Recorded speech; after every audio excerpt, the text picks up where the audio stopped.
Јако е враска. Ајде. Ја хајде ти. У këthyem prap sërish në studio, vazhdojmë me temën, me misafirin e dytë. Misafirin e parë e patëm nëpërmjet Skype lidhjes, tash vazhdojmë me fushën, ndrojmë temë, ndrojmë i lëmë filmat anësh, vazhdojmë me mjekësi. Tema e sotme, për ditën e sotme është diagnostifikimi dhe tretmani i osteoporozës, me të cilën do të bisedojmë me doktor Aleksandra Dimova, që është specialiste në ortopedi në Neuromedika. Добро утро и добро ни дојдовте. Благодарам на поканата. Како што кажа Раска, тема за денес ни е остеопороза. Вие сте ортопед и ќе знаете точно, значи компетентни сте да ни објасните што поточно значи остеопороза. Така. Остеопорозата представува заболување на коските кое всушност се манифестира со разредување на минералната коскена густина. Коските имаат своја одредена стандардна минерална густина, која што кога ќе дојде до такво незино разредување представува ризик фактор за полесно случување на скршеници на самите коски. Коскената густина се постигнува со балансот на така нареченото коскено ремоделирање, односно постојано во коскената маса се случува тој процес на ремоделација каде што имаме создавање и ресорбција на дел од коскената маса. Значи 10% од коскената маса во секој момент се во тој процес на ремоделација. Кога ќе се наруши балансот на тоа ремоделирање, односно кога клетките кои што се одговорни за ресорбција на коскената маса, остеокласти, вршат зголемена функција во однос на оние кои што се одговорни за незиното создавање, односно остеобластите, тогаш доаѓа до тоа разредување на минералната коскена густина, кое што го викаме остеопороза. Проблемот доаѓа, извини, да се наврзам од коскената срж, пошто таму се произведуваат клетките, на не? Не, доаѓа од самиот така наречен коскен матрикс, кој што е одговорен за градбата на коската. Значи доаѓа во момент кога ќе се наруши тој баланс, а кои се причините за неговото нарушување всушност е она за кое што сега ќе зборуваме во денешнава емисија. Да, баш за тоа сакав да се надоврзам и тоа, кои се тие ризик фактори што доведуваат до ова појава, до ова болест, остеопорозата? Така. Остеопорозата всушност представува заболување на постарата животна доба. Значи основен ризик фактор всушност представува возраст. Статистиките зборуваат дека некаде 15% од населението над 50 годишна возраст страда од остеопороза, додека тие проценти се качуваат уште многу повисоко кога зборуваме за население над 70 или 80 годишна возраст. Друг ризик фактор всушност представува полот и она што го знаеме сите, мислам дека тоа и на општата популација е добро познато, жените се оние кои се многу попредиспонирани кон остеопорозата во однос на машката популација. И тоа е најмногу врзано со падот на хормонот естроген кога ќе се навлезе во менопаузата, при што се случува она што претходно го спомнав, значи се нарушува балансот помеѓу коскеното создавање и ресорбција, имаме поголема коскена ресорбција и доаѓа всушност до остеопороза, значи во постменопаузалната возраст. Исто така и кај мажите, падот на тестостеронот ги има сличните ефекти, но многу помалку изразено во однос на она што естрогенот го прави кај жените. Белата раса е исто така многу попредиспонирана кон остеопороза во однос на другите, иако ниедна раса не е исклучена од засегање со ова заболување. Тоа се оние фактори на ризик на кои што всушност не може да се влијае. Ги викаме немодифицирачки фактори на ризик. Понатака фактори на ризик представуваат одредени наследни компоненти, представува ситна градба, представува рана менопауза. Во фактори на ризик исто така спаѓаат пушењето, спаѓа ексцесивната конзумација на алкохол, под тоа подразбираме повеќе од 3 единици алкохол секојдневно. Исто така и малнутрицијата, односно подхранетост, кога со самата исхрана не внесуваме материи кои што се потребни за цврстината на коските, тоа пред се однесува на калциумот, како и на други минерали и на D-витаминот, кои што имаат своја значајна функција во цврстината на Ќе коските. зборуваме и за тоа понатаму што треба да консумираат луѓето што боледуваат од оваа болест, но пред да одиме натаму, како се диагностифицира оваа болест? Диагностики има повеќе, но златен стандард во диагностиката на остеопорозата представува така наречениот DEXA скен, односно дензитометрија, коскена дензитометрија. Што значи тоа? Тоа значи апаратура која со користење на X зраците, но со минимална количина на ионизирачко зрачење, ја одредува коскената густина која што ја скенираме стандардно на неколку нивоа, а тоа представува дел од лумбалниот дел на рбетниот столб, како и колковите, а по потреба и дел од подлактицата, каде што се мери коскената густина и се пресметува софтверски заедно со податоци за висината и тежината на самиот пациент, возраста и така натака. Како може да осетиме, да кажам по-народно, дека сме болни од остеопороза пред да скршиме некоја коска? Всушност, Симптоми, остеопорозата е тивка болест и нема некоја симптоматологија додека не се случи точно тоа, последицата од остеопорозата, а тоа се скршениците и тоа скршеници кои што настануваат при така наречени нискоенергетски травми, значи при мали незначителни падови, Да демонстрираме, значи колкави падови, тие што не знаат да се болни, например се на ризик ако паднат од стол да скршат. Да, при обично одење, подлизнување, пагање може да се скрши колк. Значи или многу пак сензитивно. многу често се предиспонирани самите пршленски тела кај остеопоротични пациенти на така наречени компресивни фрактури, каде што се губи височината на самото пршленско тело и така на крај ќе се манифестира клинички кај пациентот остеопорозата кога ќе добиеме колабирање на повеќе пршленски тела заради тие компресивни скршеници и со тоа добиваме една така наречена кифоза, една подгрбавеност на пациентот, се добива губење на неговата сама телесна височина.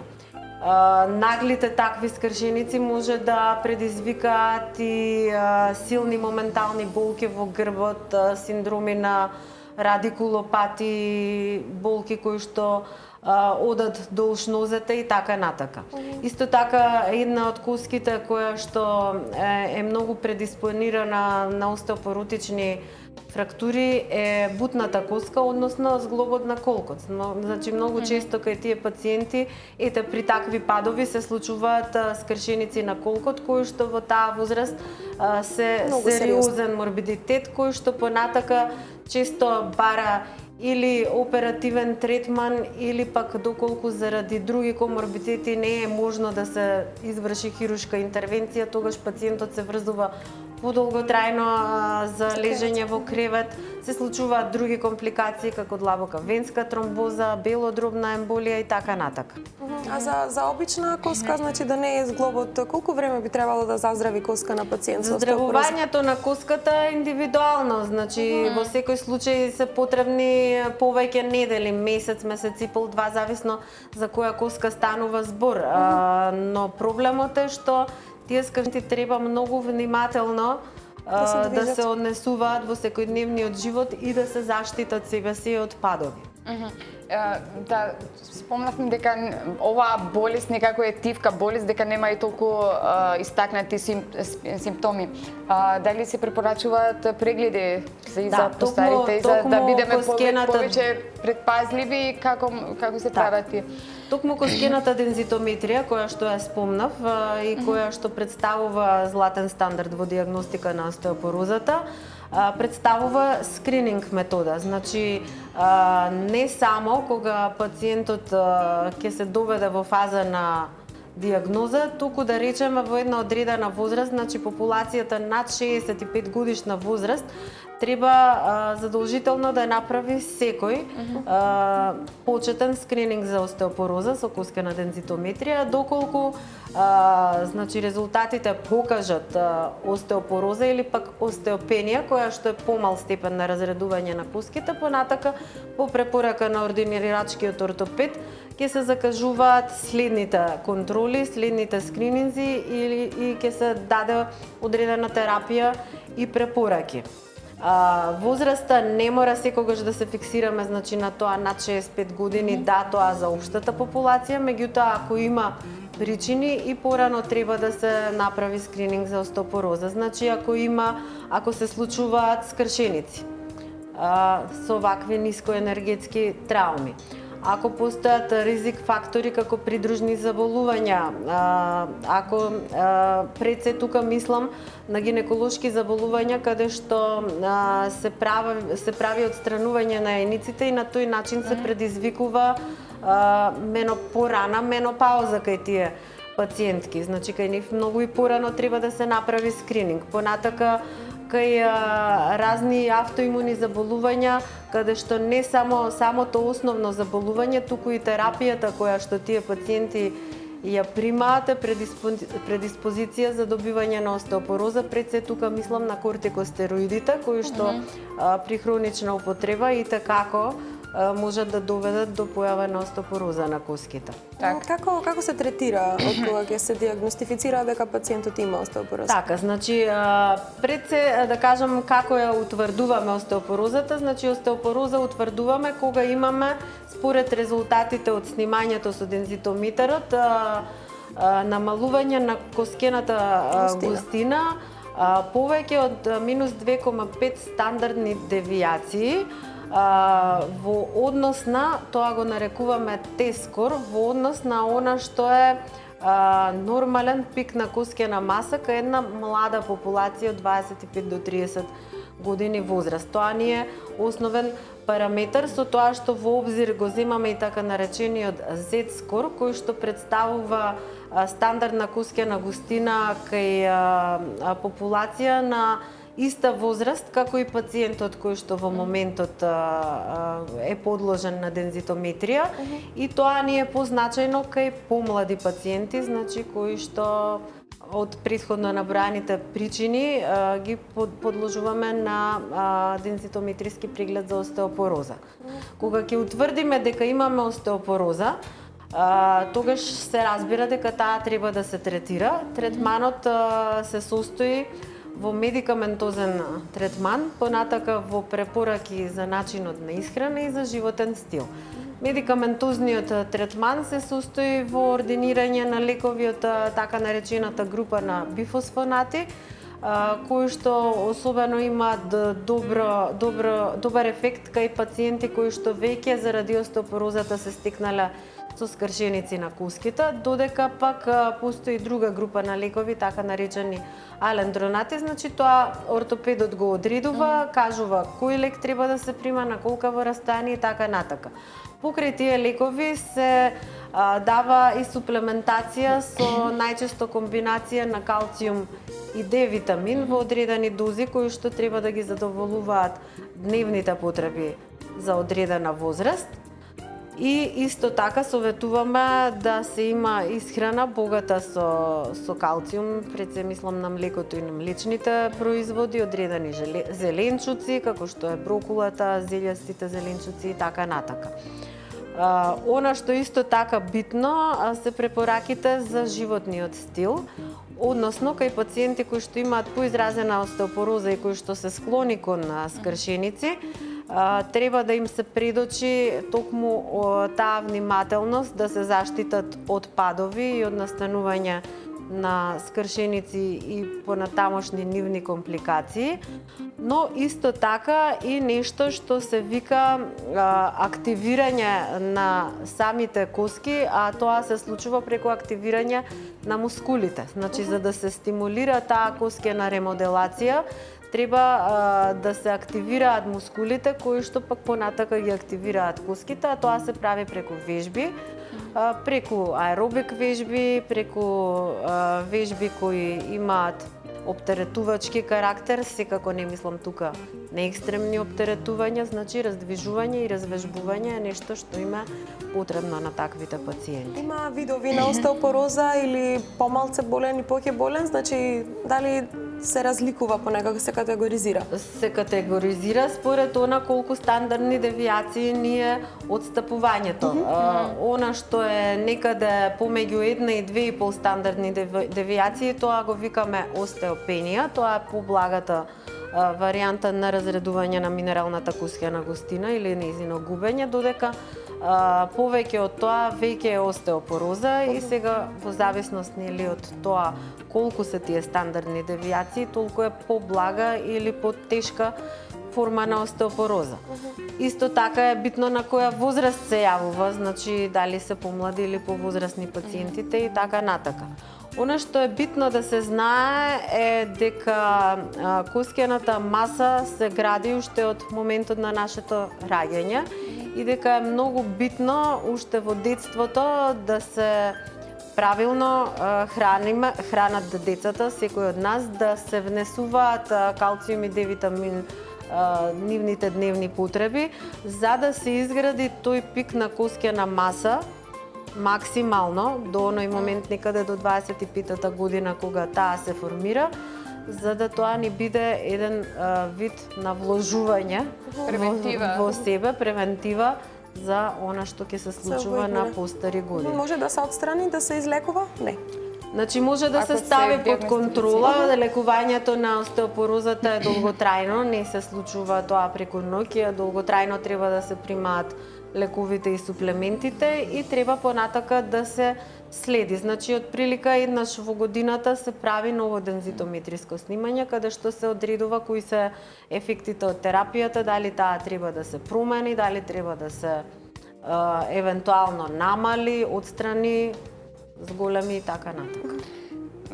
Она што е основно е да се спречи да дојде до скршеници на коските. Значи, тоа е целта при лекувањето на остеопорозата. Сигурно имаме гледачи кои боледуваат од оваа болест и би сакаат тие да слушаат некој совет, што освен режим на исхрана, што препорачувате ако се болни од оваа болест, вежби, дали може да вежат возраста, дали е важна во изведување на тие вежби, какви вежби, одење, пешачење? Секако дека возраста не треба да биде пречка да пациентот биде активен. Нормално ако тоа го дозволува неговата општа здравствена состојба. Имаме ние пациенти кои што се врзани за кревет и самата имобилност, односно лежењето во кревет, предизвикува да дојде до таа остеопороза. Меѓутоа, кај иначе здрави и активни луѓе без оглед на возраста, препорачано е движење, препорачана е активност, препорачани се лесни вежби, нормално прилагодени на тоа што секој индивидуално може да го изведува, за да може да биде поуспешен самиот третман на остеопорозата. Рековте дека нема никакви симптоми воопшто, нема ни болки, ни ништо друго што нема болки се додека не дојде до компликации кои што ќе доведат до болките. Тоа пред се најчесто се манифестира во грбот, како што кажав, кога ќе дојде до колабирање на пршленските тела и кога настануваат болки од типот на радикулопатија, односно се случува притисок на нервните корени, на нервите кои што излегуваат од орбитниот мозок и сега зависно нели од нивото на која што е тој притисок имаме различни типови на болки во грбот, во половината, болки долж нозете кои одат до различно ниво на нозете и така натака. Заради нервите, а самата остеопороза значи не е предизвикува. Самата остеопороза не боли, и затоа е таква тивка болест. Не паднеме од столица. Додека не се случи за жал скршеници. Так. Дали се доволни овие производите, млечните производи, витаминот Д, или пак треба да користиме секојдневни суплементи кои што ги има сега насекаде? Вештачки, да речеме. Убаво е, зборувам сега за една помлада возраст, да се има избалансирана исхрана и да не се оди секогаш на суплементација. Кога веќе ќе утврдиме дека има остеопенија и остеопороза или пак кога ќе се навлезе во одредена возраст, тогаш веќе може да се размислува за суплементи. Дневните потреби на таа возраст, значи се 1 грам калциум дневно и 600 интернационални единици D-витамин, така да тоа е она што треба со суплементите да го постигнеме, но секако дополнително се советува да се внимава на таа избалансирана исхрана. Нека друга болест може да предизвика остеопороза? Можат низа болести да влијаат во појавувањето на остеопорозата. Значи, болести од типот на заболување на дигестивниот тракт, кои што секундарно ќе предизвикаат малнутриција, односно мала абсорбција на хранливите продукти. Тука, да речеме, ќе ги вброиме улцерозниот колит, хроновата болест, различни желудочни заболувања и така натака. Понатака, диабетесот исто така влијае во појавата на остеопорозата. Еден куп автоимуни заболувања, кажав и претходно, не само самата болест, туку и лековите кои што се користат во нивниот третман, напред се кортикостероидите, исто така барбитуратите кои што се користат при третман на некои епилептогени заболувања може да предизвикаат остеопороза.